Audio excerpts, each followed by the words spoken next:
رضی اللہ تعالیٰ عنہ فرماتے ہیں کہ میں حضرت سلمان رضی اللہ تعالیٰ عنہ کے ساتھ ایک درخت کے نیچے تھا۔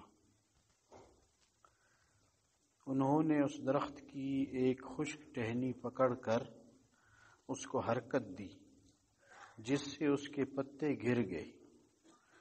پھر مجھ سے کہنے لگے کہ ابو عثمان، تم نے مجھ سے یہ نہ پوچھا کہ میں نے یہ کیوں کیا؟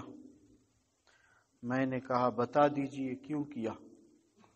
انہوں نے کہا کہ میں ایک دفعہ نبی اکرم صلی اللہ علیہ وسلم کے ساتھ ایک درخت کے نیچے تھا۔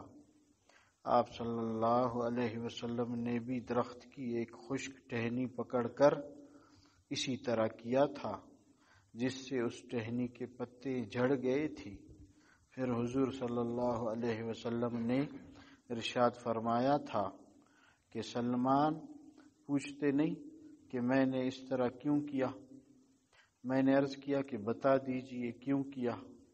آپ صلی اللہ علیہ وسلم نے ارشاد فرمایا کہ جب مسلمان اچھی طرح سے وضو کرتا ہے پھر پانچوں نمازیں پڑھتا ہے تو اس کی خطائیں اس سے ایسی ہی گر جاتی ہیں جیسے یہ پتے گرتے ہیں۔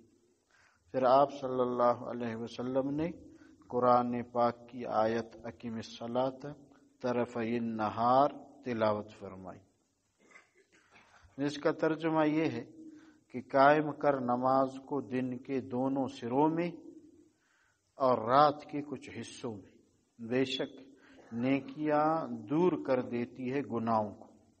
یہ نصیحت ہے، نصیحت ماننے والوں کے لیے۔